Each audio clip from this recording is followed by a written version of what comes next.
Welcome to Nightfall, Oregon. Population 876 souls. I watched through the backseat window as we passed the town line, which is marked with a billboard of a glittering ocean bordered by looming pine trees. An oasis in the middle of nowhere. Which, I guess, is technically true. I haven't seen so much as a gas station in over an hour. Instead, trees with bright green leaves pressing around our car, rows of them suffocating us along the road. There is no open space, no daylight, only endless pines and the gray, gloomy sky. I already miss the clear Arizona horizon. To grandmother's house we go, I sing miserably in my head. Not that my brother or I have ever met our grandmother. She's more like a rumor from my childhood, an apparition 1,000 miles away who sends a birthday card with a crisp $100 bill inside. She's an old-fashioned picture in our family photo album, tucked in the back and never really explained. She's also the woman who'll be in charge of our summer, even if our dad is along for the ride. I look between the front seats at my father, who's driving us to our dreaded summer destination in the rainiest part of Oregon. My brother groans and thumps his forehead against the passenger side window. "Why are we coming here again?" Marco asks, taking out one of his earbuds. "She probably doesn't even have internet." "Your grandmother has the internet," our father says. "And you know why we're here. You can't be trusted." Here we go. "Dad," Marco starts, but our father cuts him off. "I don't want to hear it," he says. "You had your opportunity, and instead you and your sister," he hikes his thumb in my direction, "decided to throw a party and destroy my house."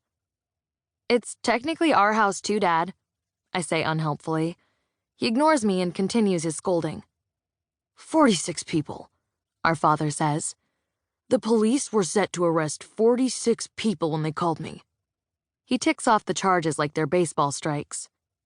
"Underage drinking, disorderly conduct, public disturbance." Marco turns back to covertly hold up 5 fingers as he makes a 0 with his other hand, mouthing, "It was 50 people," to me. I bite back my laugh. "While Theodora was doing God knows what in her room," my father adds. "Ew," I say, looking around. "I was watching Netflix with my friends. And why are you using my full name when Dipshit over here is the one who printed up flyers?" "Dipshit?" Marco repeats, offended. "You're both dipshits," our father says quickly to get back to his point. "You ruined the carpet, broke the handle off the refrigerator, and completely destroyed the pool pump. I mean, how does that even happen?" Marco chuckles to himself. "Well, Mira Lopez thought it would be funny to put—" "That was rhetorical," our father says, exasperated. "Point is, if it weren't for your Uncle Gabriel and his law office, you all would have spent the night in jail." "It's not entirely true," Marco says with a shrug. "Mom said we would have gotten a citation, but it's highly unlikely the Tempe police would have—" My dad gives him a stern look, and Marco snaps his mouth shut. Considering our father has been yelling at us for the past 2 weeks and 936 miles, I can practically recite my brother's half of this conversation by heart. Not to mention that I've already apologized to my father at least 10 times. If I had a time machine, I would go back and talk my brother out of throwing an absolute rager of an end-of-the-year party, but it's a little too late now.